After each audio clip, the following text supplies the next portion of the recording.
कर दिया। उस समय वह साधु बनिया दुर्भाग्यवश भगवान का उत्तम व्रत करना भूल गया। पूर्व संकल्प के अनुसार विवाह से व्रत न करने के कारण उस पर रुष्ट हो गए और कुछ समय के पश्चात अपने व्यापार कर में कुशल व साधु बनिया काल की प्रेरणा से अपने दामाद के साथ व्यापार करने के लिए समुद्र श्री रत्नासुर नगर में गया और श्री संपन्न दामाद के साथ व्यापार करने लगा। तंत्र वे दोनों राजा चंद्रकेतु क्रमणीय उसी नगर में गए। उसी समय भगवान श्री सत्यनारायण ने भ्रष्ट प्रतिज्ञा देकर दारुण कठिन दुख प्राप्त को श्राप दे दिया।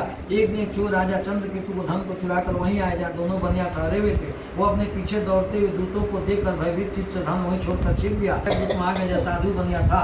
वह राजा को धन को देखकर को बांध कर लिया है और पूर्व दौड़ते, हे प्रभु हम दो चोर पकड़ लाए हैं, इन्हें देखकर आज्ञा दे। राजा की आज्ञा से दोनों को सिर देखता को बांध कर बिना विचार किए गए महाकारागार में डाल दिया गया और भगवान सतदेव की माया से किसी ने उनकी बात नहीं सुनी। राजा चंद्रकेतु ने दोनों का धन भी ले लिया। धन का चोरों ने चुरा लिया। लापती साले की मानसिक धूप प्यास चिंता में दर दर भटकने लगी। कलावती कन्या भोजन के इधर प्रतिदिन घूमने लगी। एक दिन क्षुधा से ब्राह्मण के घर गई। वहाँ जाकर सत्यनारायण भगवान का व्रत और पूजन को देखा। वहाँ बैठकर कथा सुनी, वरदान मांगा। तंत्र प्रसाद ग्रहण करके बहुत रात होने पर घर गई। माता लावती ने कलावती कन्या से प्रेम पूर्वक पूछा, हे पुत्री रात में तुम कहाँ रुक गई थी? तुम्हारे मन में क्या है? कलावती का तुरंत माता से कहा, माँ मैंने ब्राह्मण के घर में मनोकामना प्रदान हुआ व्रत देखा है। कन्या की बात को सुनकर वन की भार्या व्रत करने कुदरत हुई और प्रसन्न मन से साध्वी ने बंधु बांधव के साथ श्री सत्यनारायण भगवान का व्रत किया और प्रार्थना किया कि हे भगवान आप हमारे पति और जमाता का अपराध को क्षमा कर दे, वे दोनों अपने घर शीघ्र आ जाएं।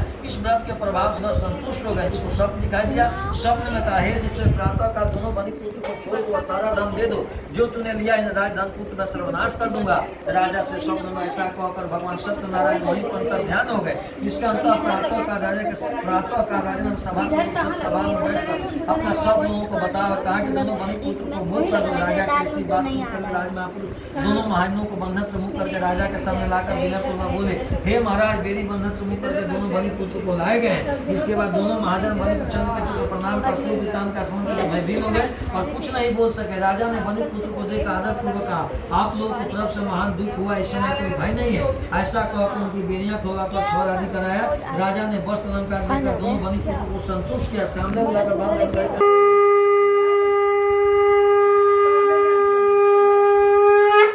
प्रेम से बोलिए श्री सत्यनारायण भगवान, बोलो विष्णु भगवान की।